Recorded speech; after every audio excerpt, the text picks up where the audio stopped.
quand on a commencé dans les années 70, je parle comme les anciens, c'est loin, à désacraliser l'Église, on a commencé à supprimer les dévotions, des trucs, des machins, les anges sont passés à la trappe aussi, et les démons aussi.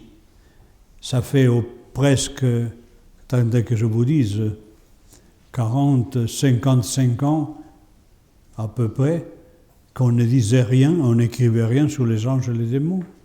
Mais rien. C'est de la bibliographie, comme on dit, ou des livres écrits pendant cette période. Les derniers datent des années 70. Il y a un livre remarquable du père cardinal Arnilou sur les anges.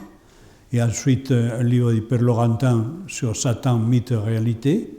Après, vous en avez Eric Peterson, un converti au luthéranisme qui parle des anges et de la louange des anges. Et après, vous n'avez plus rien pendant des années, le blackout complet. C'est-à-dire que les gens ne savent rien. Vous et les gens de votre génération ne connaissez rien sur le monde des esprits. C'est ce qu'on dit le monde des anges et le monde des démons. Alors, la question est la suivante, mais pourquoi maintenant on s'y intéresse? Tellement de monde qui s'intéresse. Et de mon côté, je me dis, et je dis quelquefois aux prêtres, genre, mais d'où vient-il cet imaginaire démoniaque et sataniste qu'on trouve dans certains films, dans les jeux vidéo, dans les bandes dessinées? D'où vient-il? Pour une fois, ça ne vient pas de l'Église catholique, elle y est pour rien. Elle n'a jamais rien dit. Or, on est envahi, inondé. Je crois que les jeunes qui sont là pourront me le dire. Et vous lisez les bandes dessinées pour adultes dans les grandes librairies, mais il y a un monde fantomatique, fantasmatique, des démons sortis de l'enfer, des êtres monstrueux. Mais vous dites, où ça sort tout ça? Qu'est-ce qui se passe? Pourquoi vos gamins se mettent à jouer au spiritisme, à Charlie? Mais c'est où ça vient, ces choses-là? Alors, je me disais qu'effectivement, avec vous, présents ici, je serais tenté de vous provoquer avec une première question faussement innocente. Est-ce que vraiment vous croyez à ça?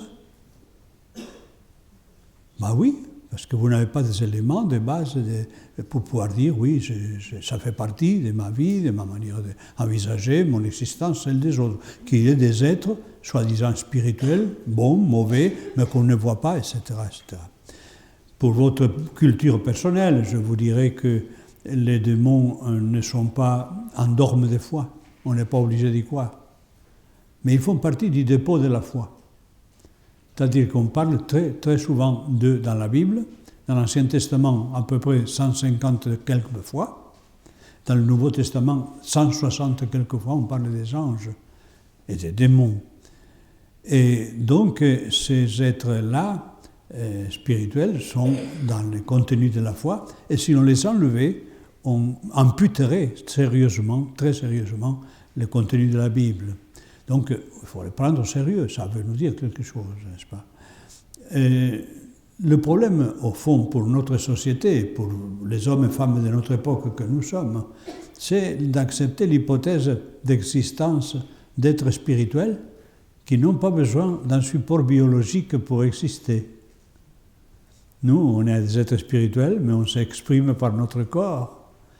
Et pour vous dire ma pensée, là, ici, je suis obligé de me servir du système de langage.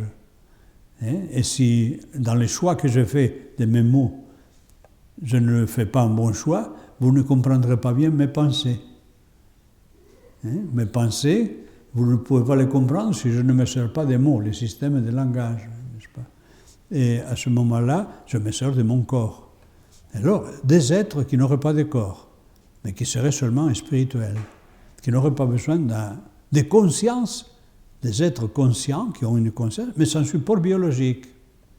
Dans une pièce de théâtre d'un Allemand qui s'appelle Fritz, s'appelle Triptyque, des gens parlent sur l'au-delà, sur la vie, sur la mort. Il y a un jeune homme qui dit « Comment peut-on exister, un homme, un être, quelqu'un, sans un support biologique ? Je me tire une balle dans la tête et il n'y a plus de conscience. » Et alors, une jeune fille, avec le réalisme des femmes, très terre-à-terre, très concret, lui dit qu'il n'y ait pas de conscience, d'intelligence sans support biologique. Qu'en savez-vous? Qu'en savez-vous? Et après, elle ajoute l'argument de massue, d'autorité. Aristote et Platon, ils y croyaient eux. Alors, quand on vous dit qu'Aristote et Platon acceptent l'existence d'êtres spirituels, bon, ça vous pose quelqu'un, hein, on n'a pas le droit de prendre ça à la légère, mais c'est vrai. Donc, vous dire que ça a été une grande préoccupation de l'humanité depuis toujours. Et de toute l'histoire de religion, toutes les religions, même les plus archaïques, comme le chamanisme, le fétichisme, l'animisme, etc., le polythéisme, en passant pour la religion égyptienne, gréco-romaine, ne parlons pas de l'hindouisme qui a 7000 ans d'existence, ou le shintoïsme japonais, toutes ces religions affirment qu'il y a ces êtres spirituels, bons ou mauvais. Un argument de poids, hein? Si vous le refusez, je crois que je vous dirais, je ne les prends pas au sérieux quand même. Hein. L'humanité, pendant des années, des siècles, a élaboré une pensée, une réflexion sur ce type d'entités, et elle conclut qu'ils existent. Alors voilà, il faudrait partir de là. Vous partez du fait qu'effectivement, vous acceptez l'hypothèse, qui est une hypothèse métaphysique, hein, ce n'est pas religieux, de l'existence d'êtres spirituels qui n'ont pas besoin d'un support biologique pour s'exprimer, et alors on peut entrer dans l'explication de ce que vos gamins vivent, avec Charlie et tout le reste. Alors bien sûr, à part cet argument, disons, d'autorité, de dire c'est l'unanimité de l'humanité, mais après on accepte l'hypothèse de ces êtres, et on peut se demander de quoi sont-ils faits, comment sont-ils. Vous permettrez, c'est l'enseignement que je fais pour les prêtres, plus développé ce matin, je vous fais un petit résumé, hein, et vous le comprendrez. Et la question c'est de dire, ils sont comment ces êtres-là spirituels? Quelle forme ils ont? Comment ils fonctionnent, n'est-ce pas? Alors, d'après les grands théologiens, et surtout saint Thomas d'Aquin, ces êtres-là auront été créés à l'image de l'Esprit Saint.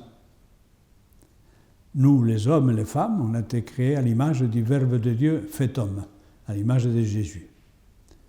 Quand Dieu a créé le monde et le cosmos, il l'a fait par amour, il est sorti de lui-même par amour pour nous, et il a tout créé autour de la personne de son Fils Jésus, du Verbe éternel de Dieu dans la chair de ce petit homme de Nazareth qui s'appelait Jésus.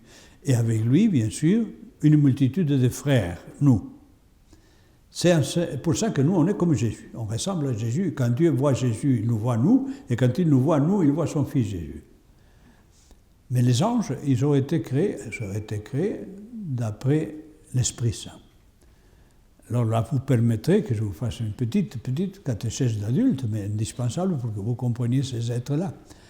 L'Esprit Saint, c'est l'amour qu'il y a entre Dieu, notre Père, et Jésus de Nazareth, et l'amour que Jésus de Nazareth a pour Dieu son Père. Cet amour mutuel qu'ils ont, c'est l'Esprit Saint. On appelle l'Esprit Saint le Dieu amour. Il est l'amour fait personne. Pour ce qui vous concerne ici, les couples d'hommes et femmes, ou les amoureux jeunes qui sont peut-être terrés par là, quand il y a des jeunes par là, je me dis peut-être c'est des amoureux. Bon. L'amour que vous ressentez les uns pour les autres, l'un pour l'autre, c'est quelque chose. C'est quelque chose, mais ce n'est pas quelqu'un. Ce n'est pas une personne, votre amour. Eh bien, dans le cas de Dieu, oui. C'est la troisième personne en Dieu. Il y a Dieu, notre Père, son Fils Jésus, ils s'aiment tous les deux. Et cet amour qu'ils ont entre eux, c'est l'Esprit Saint et c'est quelqu'un. C'est impossible à comprendre pour la raison humaine. Mais c'est pour vous dire que le monde des esprits ressemble à cette dynamique d'amour de Dieu. Ce sont des dynamiques, ce sont des énergies. D'ailleurs, on parle beaucoup maintenant de ça, des énergies. Et les croyants chrétiens grecs, quand ils parlent de l'Esprit Saint, en grec, ils l'appellent energeia, ce qui signifie énergie, ou dynamos, ce qui signifie dynamique. Comment concevoir une dynamique qui est quelqu'un?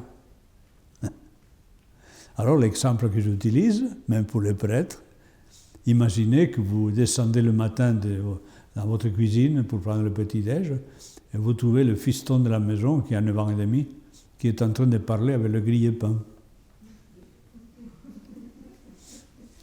Alors vous allez lui dire, quelle est cette nouvelle invention que tu fais? Tu causes maintenant au grille-pain? Et lui, comme ils font les gosses à cet âge, un sérieux, tu comprends rien, mes affaires. Écoutez, j'ai inventé ça, mais que vous ayez une idée. Le petit vous dit, je suis devenu copain avec le courant électrique.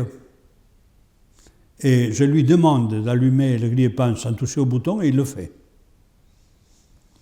Il a fait du courant électrique, qui est une énergie, une personne avec laquelle il a une relation. C'est exactement le même langage des spirites.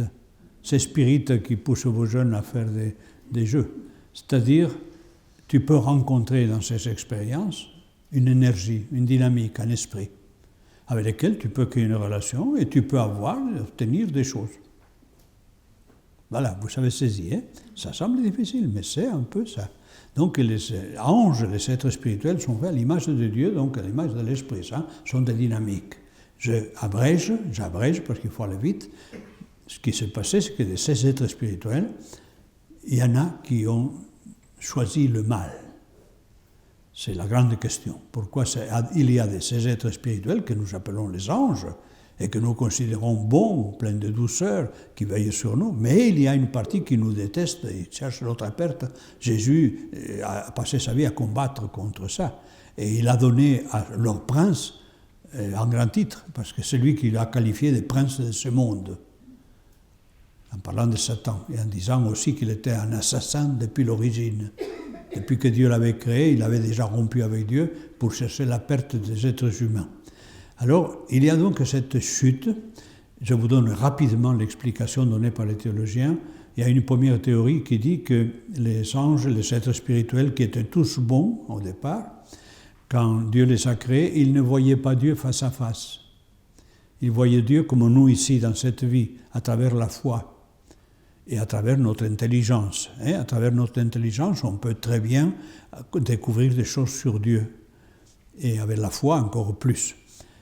Mais dans le cas des anges, étant donné que leur intelligence est infiniment plus grande que la nôtre, leur connaissance de Dieu est infiniment plus grande que la nôtre. Or, ils ne voyaient pas Dieu face à face. Et Dieu leur a demandé, pour le voir face à face, d'accueillir en eux ce que vous entendez très souvent nommer. Il fallait qu'ils accueillent la grâce. Alors la grâce, c'est quoi quand on parle de la grâce de Dieu? La grâce de Dieu, l'amour de Dieu, la vie de Dieu, la force de Dieu, la lumière de Dieu et l'Esprit Saint sont une seule même chose.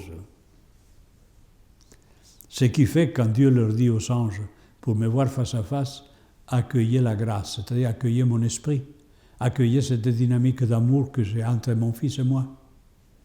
Et alors vous me verrez face à face. Or, la réponse d'un certain nombre d'entre eux, ça a été, on n'en a pas besoin. On peut exister par nous-mêmes. Le péché démoniaque, c'est par excellence de vouloir exister par soi-même sans Dieu. Et vous avez reconnu là un des symptômes de notre société. J'ai jamais, dans ma vie d'homme, trouvé une société qui affirme tellement l'inutilité de Dieu que la nôtre. Tu crois encore, mais pourquoi faire? Des croyants me disent ça, on me dit ça. Quand je dis que je suis croyant, on me dit pourquoi faire, à quoi ça sert? La chirurgie fait des merveilles, la science fait des merveilles. Oh, Dieu, pourquoi faire?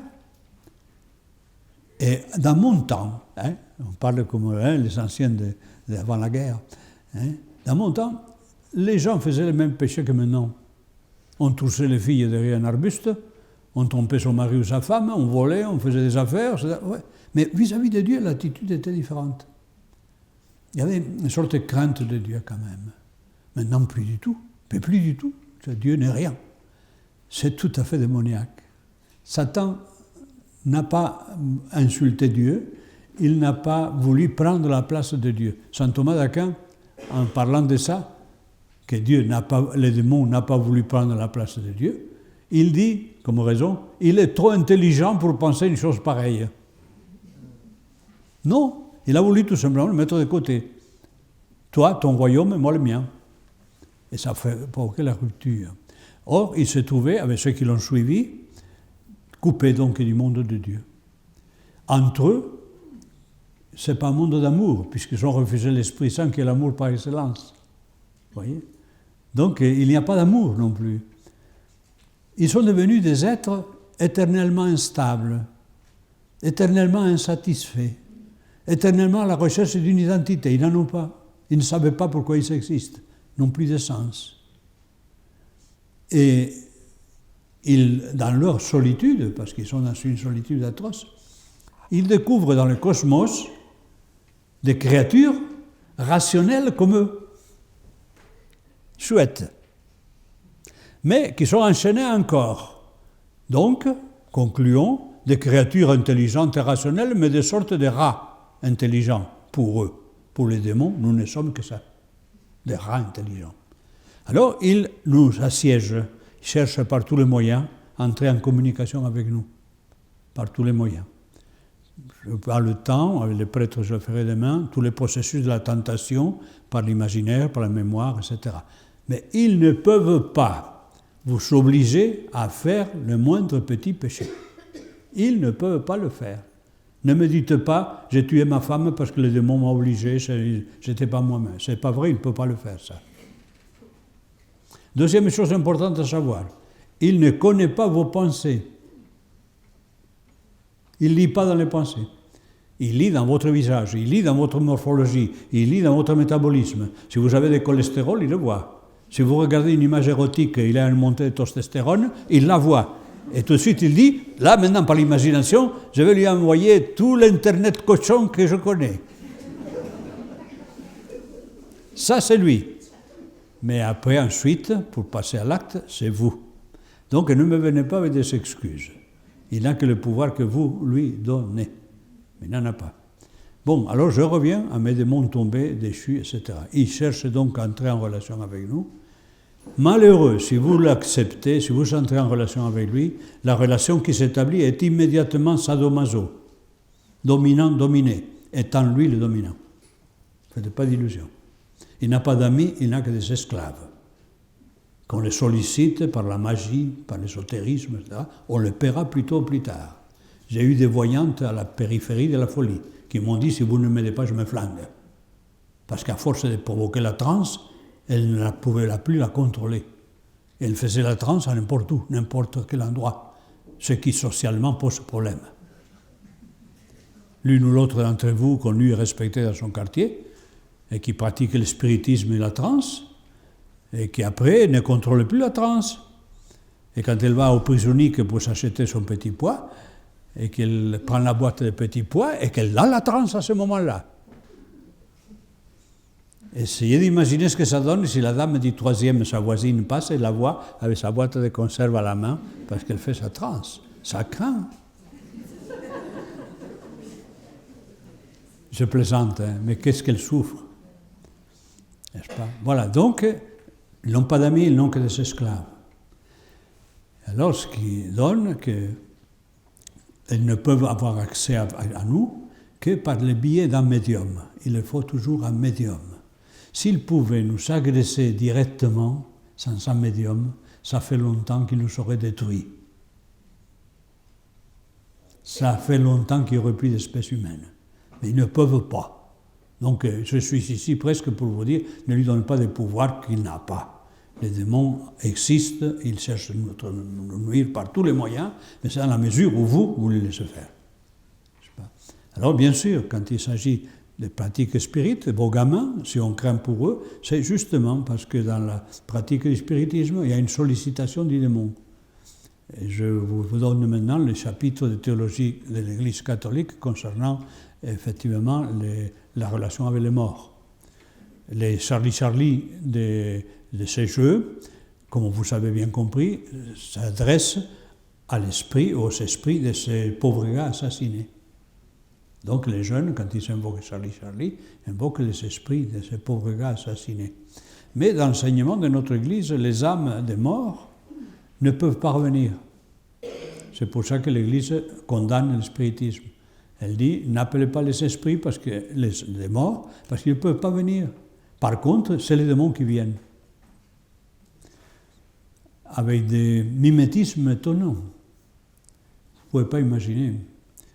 Vous pouvez par exemple aller à la salle Allan Kardec, qui est la salle Spirit à Lyon, pour une séance. Vous demandez à contacter l'esprit de votre grand-mère défunte.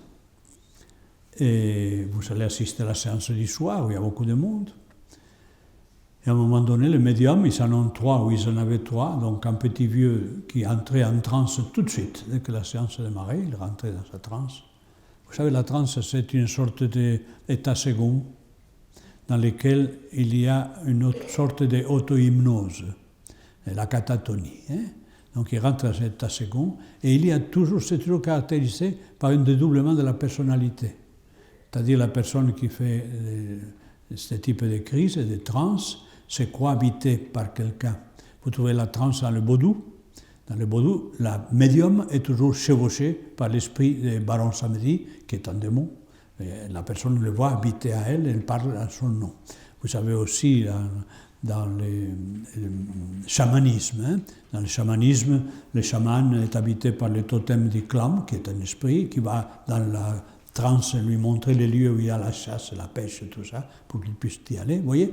Alors, dans le cas qui nous concerne, avec les spirites, pareil, l'homme fait une transe, et c'est lui qui sera l'intermédiaire. Comme il avait demandé, il avait dit qu'il voulait savoir, le garçon en question, où en était sa grand-mère, il avait beaucoup de mal à faire son deuil. À un moment donné, le médium lui dit, l'esprit de Madame Intel est là, parlez-lui. Il a parlé à sa grand-mère. Et c'est là qu'il m'a dit, il m'a répondu, mais il avait la voix de ma grand-mère. J'ai eu la pétoche de ma vie. En plus, elle m'a appelé mon petit nom d'enfant, Biquet. Personne n'avait rien dit que j'étais Biquet. Elle m'a appelé mon Biquet, et elle avait la voix de ma grand-mère. Il m'a dit, j'ai eu la pétoche de ma vie. Un garçon qui était loin d'être le type, avoir le profil de l'hystérique, du nerveux. Un garçon artisan menuisier, de 40 ans, trapu, carré, tout en muscle, une bonne bouille, mais qui aimait beaucoup sa grand-mère.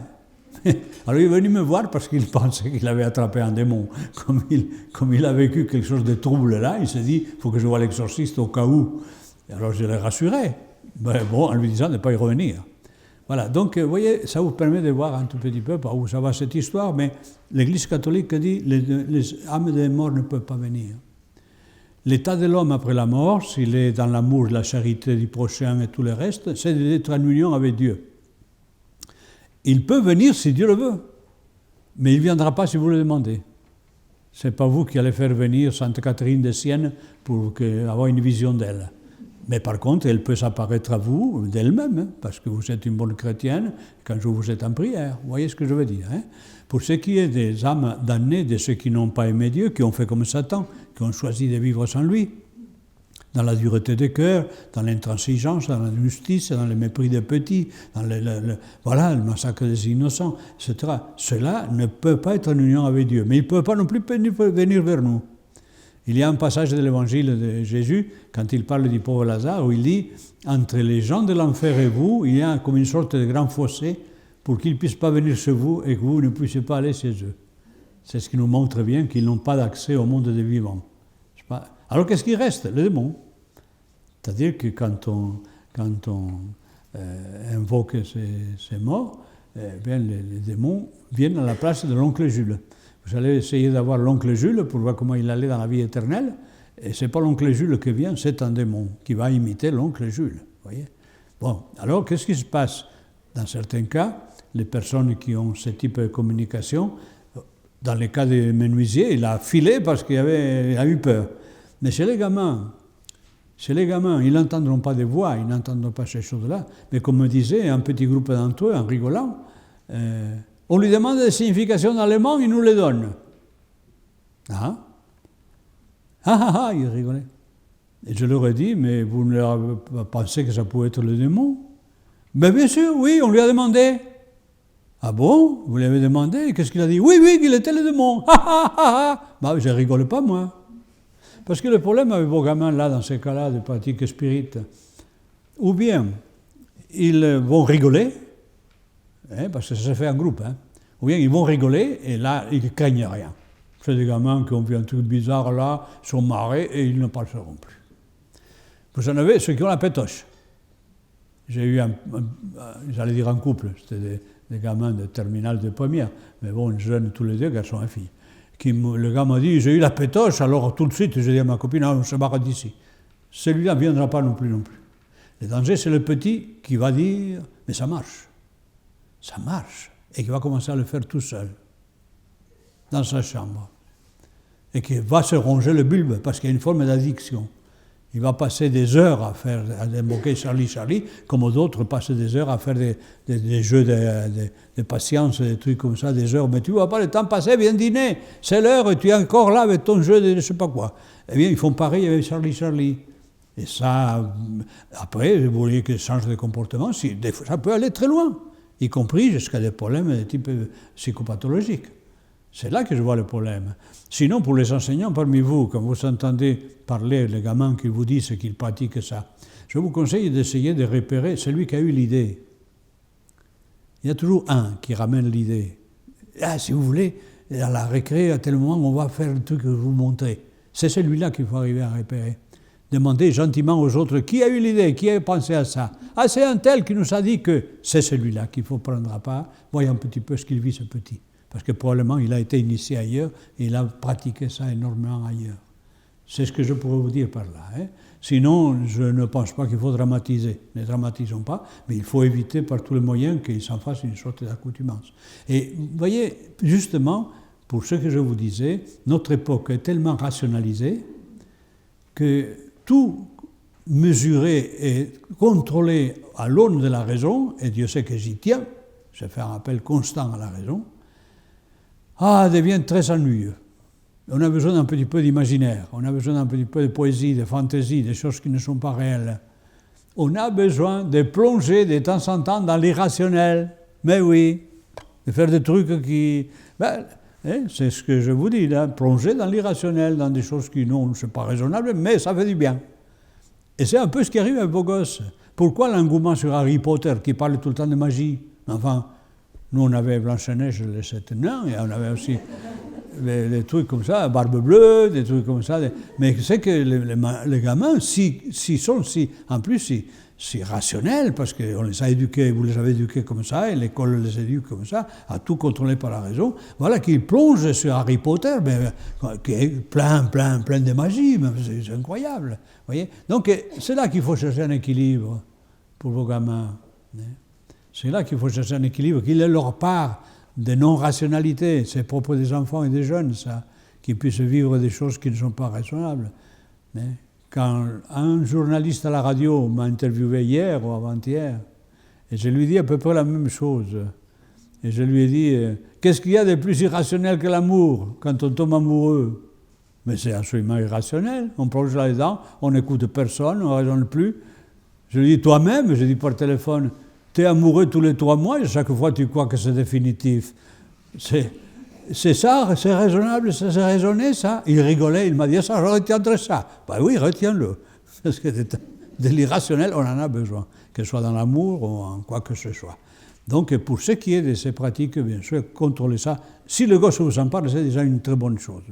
Quand il s'en parle, on peut alors discuter avec lui, de lui dire « joue pas avec ça, c'est pas pour toi, c'est que tu as cherché ce type de choses ». Mais ça me fait un drame, n'est-ce pas? Voilà, donc je reviens à ce que je vous avais dit sur cette problématique de ces êtres spirituels qui ne nous veulent pas du bien, et c'est à vous les adultes que vous êtes. Hein. Et ils ne peuvent vous toucher que par la mémoire et l'imaginaire.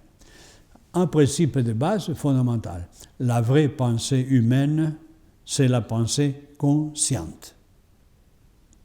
Je pense vraiment que je suis conscient de ce que je pense. Toute soi-disant pensée non consciente qui arrive sans que je l'ai voulu, c'est un fantasme. Et pour moi, à mon avis, c'est une agression. Ces soi-disant pensées qui vous arrivent et qui vous font réagir en vous disant vous-même qu'est-ce qui me prend, d'où est-ce que je sors ça? J'étais en train de faire ma vaisselle, ou j'étais en train de préparer mon pot-au-feu, et voilà qu'il y a une pensée qui m'arrive, foudroyante, de haine, de rancœur, de violence contre quelqu'un. Comme ça. Ça, c'est une agression. Et ce n'est pas une pensée. C'est un fantasme qui prend la forme de la pensée. La mémoire, comme l'imagination, ce sont 2 facultés de l'esprit ouvertes. Autant personne ne peut entrer dans l'intelligence et dans la volonté de l'homme, même Dieu respecte ça, il pourrait le faire, mais il le respecte. Il n'oblige personne à croire. Et il demande tout le temps dans la Bible, donne-moi ton cœur, donne-moi ton cœur, donne-moi ton cœur. Tu me le donnes, mais si tu ne me le donnes pas, j'attends. Donc il lui-même ne force pas. L'amour implique liberté, et la liberté implique risque de transgression. Donc mon enfant, tu me dois tout, je t'ai construit, je t'ai créé, tu me dois tout, mais tu m'aimeras si tu veux. Et si tu ne veux pas m'aimer, j'attendrai, on verra. Voyez ? Donc, dans ce domaine-là, extrêmement important, l'amour du bon Dieu est un peu le critère de ce que nous devons faire dans nos relations avec les enfants et autre chose. Je ne sais pas si je me disperse un petit peu. C'est-à-dire lui faire comprendre à votre enfant que quand il s'agit de la relation avec Dieu ou avec autre chose, il faut qu'il soit libre de lui-même, de ses actes, de manière à ensuite choisir bien s'il fait le bien ou fait le mal. Et dans cette croisée où on choisit le bien et le mal, c'est là que le démon intervient, par ces deux facultés. Je reviens, ça y est, j'ai trouvé le fil de mon idée, je m'étais dispersé un petit peu. Vous avez remarqué que les papis de 80 ans parlent sans papier. C'est très bien, mais des fois, ça me joue de mauvais tours. C'est donc dans les facultés, l'intelligence, la mémoire et l'imaginaire. Donc c'est... Autant l'intelligence et la volonté sont solides et impénétrables, la mémoire et l'imagination, c'est des boîtes idiotes. La mémoire a un fonctionnement absolument hystérique. Elle nous fait oublier ce que l'on voudrait garder. Elle nous ramène un souvenir qu'on voudrait bien oublier. Eh bien oui, on dirait qu'elle fait exprès. Tel ou tel souvenir pénible, comme je voudrais l'oublier. Eh bien, il est là. J'ai vécu la guerre, enfin, je suis né pendant la guerre d'Espagne, sur un enfant d'après-guerre. Vous le trouverez dans mon petit livre, je raconte un peu ça.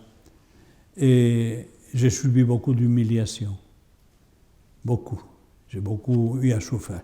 Ma mémoire m'a pourri l'existence pendant longtemps. Pendant longtemps. Et quand on laisse la mémoire nous ramener ce qu'elle veut, eh bien, on se gratte le bobo, et on se gratte le bobo, et on se gratte le bobo. Et à 50 ans, 60 ans, on se souvient de telle humiliation qu'on a eue à 8 ans, comme ça avait été hier. Et le bobo fait aussi mal qu'à ce moment-là. C'est la mémoire qui fait ça. Ma mère m'a jamais aimé, dit une femme. Accrochez-vous à ce que je veux dire, c'est terrible. Un jour, je l'ai entendu dire à la voisine, celle-là était bien accrochée, j'ai essayé de la faire sauter 4 fois, elle est toujours là. Elle portait ça à 50 ans, comme si elle avait entendu la veille. Et alors, pour maîtriser la mémoire, et que les démons ne s'en servent pas, parce qu'ils peuvent faire sortir les paroles de sa mère tous les jours. C'est ce qui explique ces haines recuites qu'il y a de certaines familles, certaines personnes. On ramène de nouveau des choses terribles. C'est démoniaque, ça, parce que c'est lui qui joue derrière. Eh bien, dans ces cas-là, quand on se trouve dans cette situation de cette sorte d'agression, il faut maîtriser la mémoire par la raison. La première manière de la maîtriser, c'est de dire, comme je disais aux personnes, mais ces faits-là, ce que votre mère a dit, elle l'a dit, c'est vrai. Mais maintenant, ça n'a plus de réalité en soi. C'est une image que vous gardez. On ne peut pas le changer. On ne peut pas revenir en arrière. C'est que l'image. Et c'est de l'image que vous nourrissez cette souffrance. Une image qui est vide parce qu'il n'y a rien derrière. Ça s'est passé il y a 40 ans. Et après, ensuite, comme je vous dis, vous ne pouvez pas changer. Ce qui a été dit. À quoi bon? Pourquoi vous pourrir la vie? C'est la première réaction. De me dire, mais vous avez raison, c'est vrai. Alors, comment faire pour me débarrasser? Et alors je leur dis, bien, il y a maintenant une sorte de surveillance. C'est-à-dire quand ça vous arrivera à la pensée de la parole de votre mère, immédiatement, il faut réagir en vous disant, qui commande en moi? Oust, je penserai à ça quand je voudrais. Parce que la mémoire est très subtile, comme elle m'est utile ici en vous parlant. Mais elle est aussi très utile si l'un ou l'autre vous décidez d'écrire votre biographie, pour mémoire. Ah ben oui, alors c'est légitime. Ou allez, vous allez préparer un examen. Mon fonds de commerce de théologien, tout ça, je l'ai dans ma mémoire. Et c'est très utile. Mais il ne faut pas qu'elle fasse n'importe quoi. C'est moi qui commande. Et alors, pour aider à ça, j'ai donné aux gens un petit exorcisme qui permet de bloquer ces processus. Je dis, quand vous aurez la pensée de votre mère. Celle-là était bien accrochée, gna gna gna gna. Vous répondez que tout esprit loue le Seigneur. Que tout esprit loue le Seigneur. C'est un exorcisme extraordinaire, ça a un effet incroyable. Ça arrête, stop tous les processus. Vous voyez? Donc pour ce qui est de la mémoire, qui est donc une boîte idiote, et il faut la maîtriser. Sinon l'ennemi par là peut vous faire beaucoup de mal. Toutes ces rancunes que vous avez, ces problèmes familiaux que vous traînez, sont liés à cette mémoire. Et dites-vous à vous-même, tel ou tel problème vécu qui nourrit ma haine, s'il n'a pas de solution, parce que c'est déjà du passé, à quoi bon le cultiver? Il faut que j'ai le courage de dire, oust, ça n'a plus de réalité en soi. Alors ensuite, il y a l'imagination. L'imagination est à l'origine de la création artistique. C'est aussi d'une richesse fantastique. Mais quand elle se déchaîne, on a ce que l'on appelle de beaux voyages imaginaires. Ah, j'aurais tant aimé faire ci, faire ça. Ah, ça donne des gens qui rêvent beaucoup, mais qui font rien, et qui n'arrivent jamais à réaliser leur vie. Voyez? Et là, par là, l'ennemi aussi peut intervenir. Aussi, celle qui intervient dans l'imagination mauvaise. Quand un gars ou une femme se met à imaginer, par des petits indices, que l'autre lui est infidèle. Et là, alors l'imaginaire peut faire des trucs atroces. Vous voyez? C'est donc par là qu'il peut vous attaquer. Mémoire ou imaginaire. Accrochez-vous à ce petit exorcisme si vous avez la volonté de mettre de l'ordre. Tant que vous ne le ferez pas, que vous disiez que ça commence à bien faire. Qui commande en moi? Est-ce que c'est moi qui décide? Je décide. Vous savez, les artistes fonctionnent à l'imaginaire. Picasso, les autres font un schéma, un truc, c'est l'imagination ça. Mais immédiatement après, les bons artistes le contrôlent par la raison. Est-ce que l'équilibre de masse est bon, l'équilibre des couleurs, l'harmonie, etc. Et s'ils le font, ça donne un chef-d'œuvre. Si la raison n'est pas intervenue, ça donne une croûte.